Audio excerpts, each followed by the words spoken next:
All right, let's jump right in today. We're doing a deep dive into the philosophy of Jim Rohn. We've got some of his writings here, like excerpts from his book, My Philosophy for Successful Living.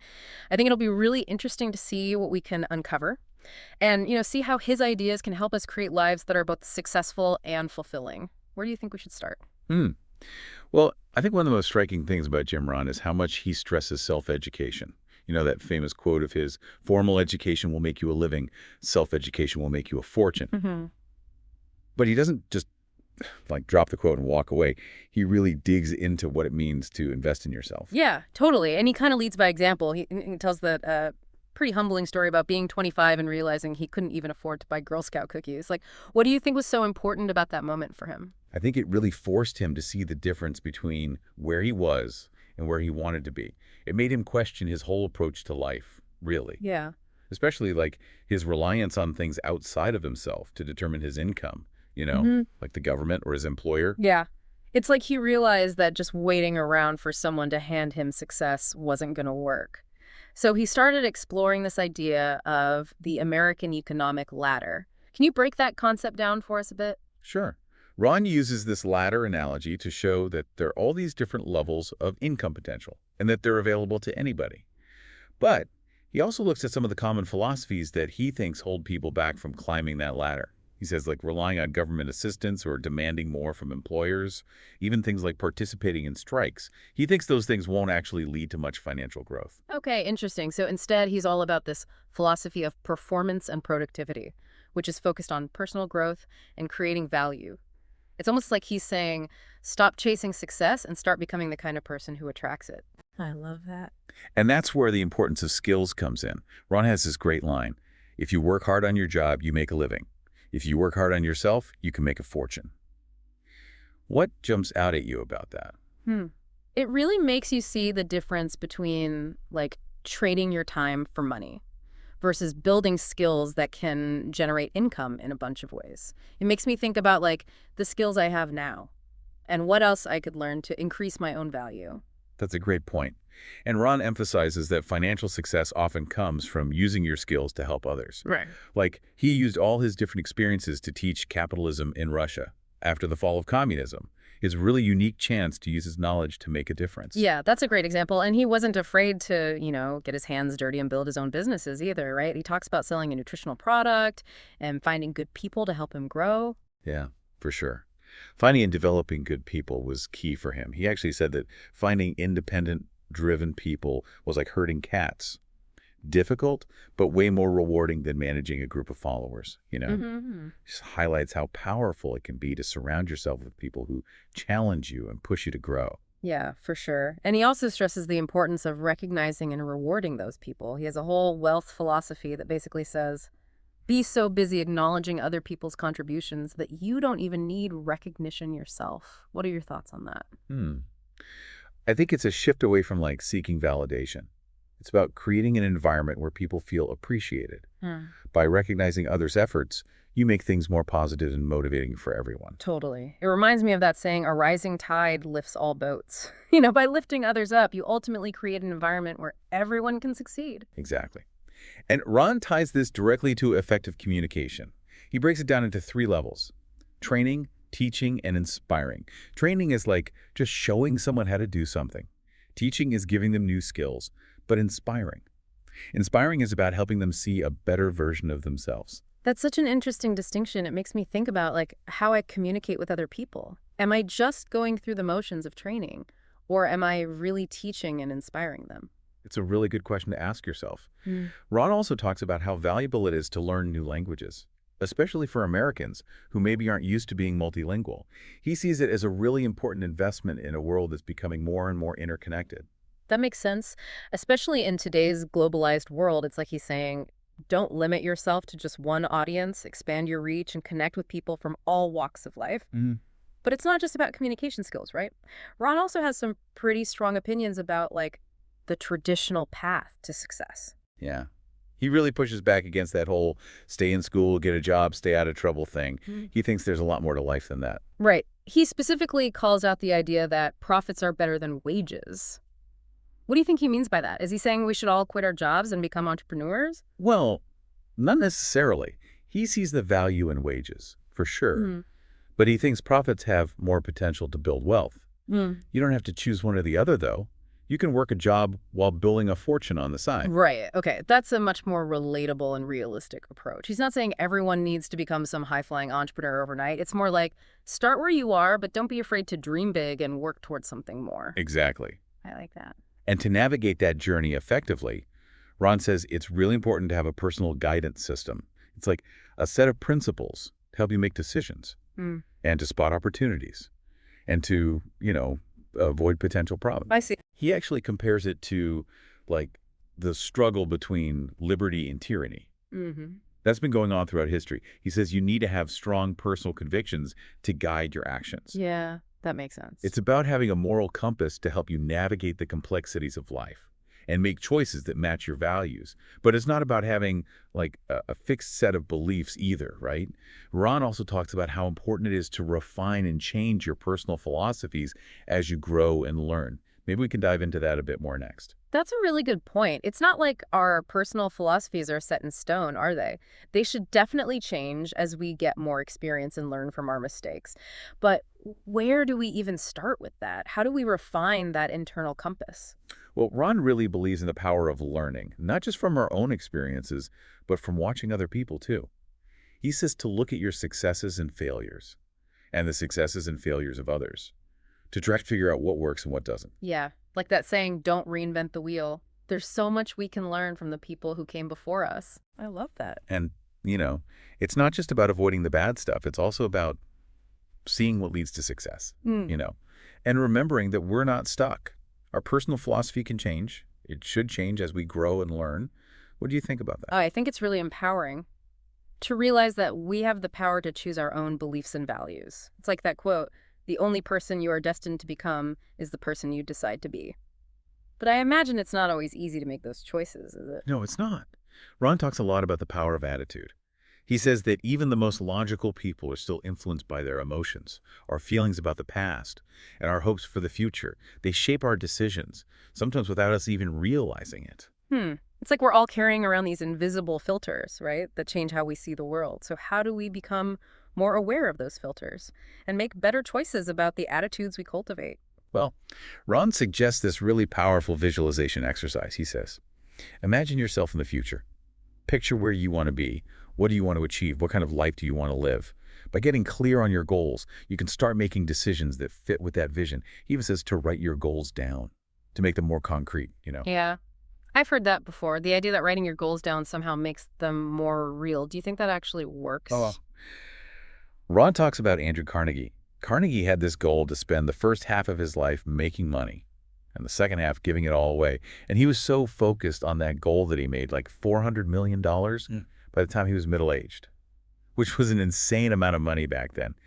It shows you what's possible when you have a clear vision and a strong sense of purpose. Wow, that's an incredible example. It Yeah. really emphasizes Ron's belief that a fulfilling life is about more than just yourself. It's about contributing to something bigger. But he also knows that you need a solid foundation to be that generous, right? Yeah, for sure. He has a whole chapter on financial stability and the importance of tracking your progress. It's great to have dreams and a good mindset, but you also have to be smart about your money. Right. So it's not just about making money, it's about managing it well. What are some of the things he focuses on there? Well, Ron learned from his father about living without debt and striving for financial independence. He thought that kind of stability was really important for creating a life where you have freedom and choice. Yeah, it makes sense. It's hard to go after your passions or make a real difference in the world if you're constantly stressed about money. But how do you go from feeling trapped by debt to that kind of financial freedom? Well, Ron stresses the importance of tracking your financial progress. Kind of like how you would track your weight if you were trying to lose a few pounds.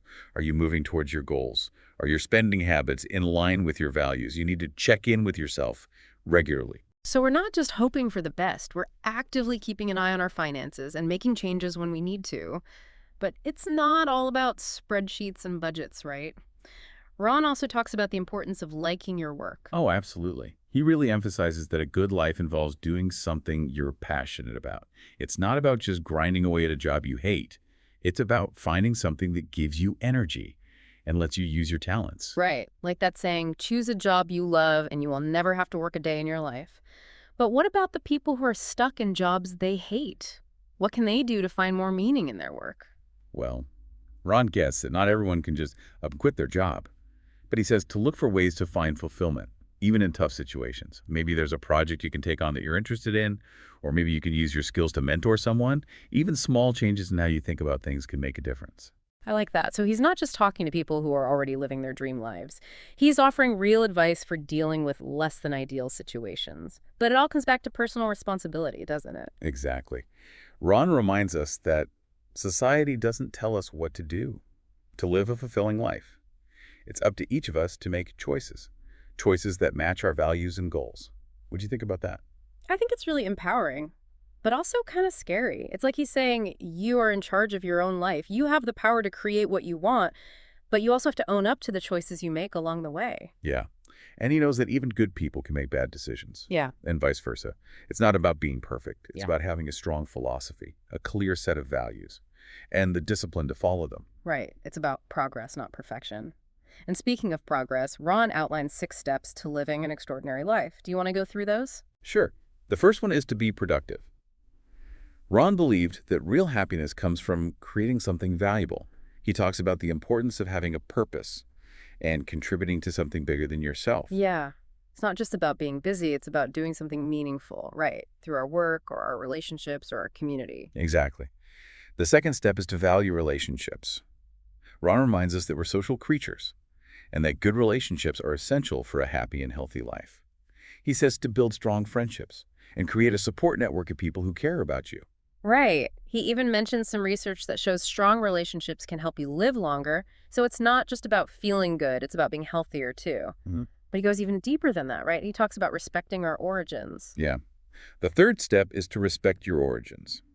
Ron emphasizes understanding and appreciating where you come from, your cultural heritage, your family history, the traditions that made you who you are. It's about honoring the past and recognizing the contributions of the people who came before us. Even if we don't always agree with their choices, it's about understanding the context of our own lives. Exactly. And that leads us to the fourth step, taking care of your spiritual health. Ron knew that spirituality means different things to different people, but he encourages us to explore our beliefs, whatever they are, and to find ways to connect with something bigger than ourselves. What are your thoughts on that? Well, I think it speaks to that basic human need for meaning and purpose. We all want connection and a sense of belonging, whether it's to a religious community or a social movement, or even just a deep appreciation for nature. I think you're right. It's about finding something that inspires you. It helps you make sense of life's challenges. And that connects to the fifth step, building a strong inner circle. Ron talks about having a close group of friends and family, people who support and encourage you. He sees this inner circle as a source of strength, something that helps you through tough times and celebrates your victories with you. What do you think? Well, I definitely relate to that. I can't imagine dealing with life's ups and downs without the support of my family and close friends. They're the ones who pick me up when I'm down and celebrate my successes like they were their own. That's great to hear. He makes a really good point that no matter how careful or successful we are, we're all going to face setbacks. And having people you love and trust to lean on makes all the difference. But it's not just about receiving support, is it? It's also about giving back. Yeah, for sure. And that brings us to the 6th and final step, planting the seeds. This one really speaks to me. It's such a beautiful way to think about creating positive change in our own lives and in the world. Yeah, it is. Ron uses this analogy of God creating a tree from a tiny seed. He says that if we take the initiative to plant the seeds by setting goals, learning new things, and taking action, a higher power will help those seeds grow into something amazing. But how do we actually do that? How do we plant those seeds? I think it starts with figuring out what we're passionate about and finding ways to use our talents and resources to make a difference. Maybe it's volunteering at a charity, or mentoring someone, or donating to a cause we care about. It's about taking that first step, even if it feels small. It's about trusting that even small acts of kindness and generosity can have a big impact. Right, like that ripple effect. Our actions can create waves that go far beyond ourselves. But it's not about doing it for the recognition or expecting something in return. It's about acting from a place of genuine generosity and a desire to make the world better. Exactly. Ron believed that true fulfillment doesn't come from what we get for ourselves, Hmm. but from what we give to others. So we've covered Ron's 6 steps to living an extraordinary life, which cover everything from productivity and relationships to spirituality and generosity. But there's one thing that seems to connect all of these ideas, the idea of personal responsibility. Maybe we should talk about that a bit more. It really feels like personal responsibility is at the heart of everything Ron talks about. It's that recognition that we get to choose, the kind of life we want to live, the kind of person we want to be. Absolutely, you put it perfectly. Ron's always pushing us to take control, to take ownership of our choices and our actions. Ultimately, it's about shaping our own destiny. We're not just along for the ride. Yeah, it's like he's giving us the map and compass Yeah. and saying, all right, here's how you navigate, now go explore. Okay. And that brings us to the end of our deep dive into the wisdom of Jim Rohn. It's been fascinating, hasn't it? Exploring his philosophy for successful living, so much good advice, so many things to think about. It's amazing how he brings it all together. Financial smarts, spiritual growth. It all fits into this approach to creating a life that's both successful and fulfilling. Yeah, totally. So before we go, let's try to sum up some of the key things we learned, things our listeners can actually use. What do you think is most important?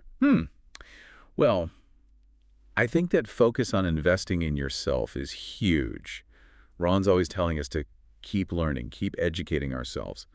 The more you know, the more you're worth. And it's not just about formal education, it's about being curious, always wanting to learn new things. Yeah, and thinking big, too. Remember Andrew Carnegie, that crazy goal of his to give away his whole fortune? That kind of vision can lead to incredible things. Right. It's about setting goals that maybe even scare you a little bit, goals that push you outside your comfort zone. And to reach those goals, you need a strong inner compass, working on your attitude, developing a solid personal philosophy. That'll guide you when you're making decisions and help you get through the tough times. Because there will be tough times for sure. Oh, yeah. We talked about finding work you're passionate about, too, enjoying what you do. It's not just about the money. It's about doing something you're proud of, something that makes a real difference. And you don't have to do it alone. Rohn really stresses how important relationships are, investing in those connections, remembering that true wealth isn't just about money, it's about the people in your life. Right, the community you build. Exactly. And it's about giving back, finding ways to contribute to your community, to your country, to the world. Ron believed that real fulfillment comes from helping others. Whether it's through your time or your talents or your money, there are so many ways to make a difference. So as you're thinking about all this, what really stands out to you? What seed could you plant today to start building a life that's more successful and fulfilling? That's a great question for everyone listening to think about. We hope you found this deep dive into Jim Rohn's philosophy helpful and maybe even a little bit inspiring. If you want to learn more, you can always check out his books and audio programs. There's so much wisdom to be found in his work. So until next time, keep learning, keep growing, and keep exploring. Thanks for joining us.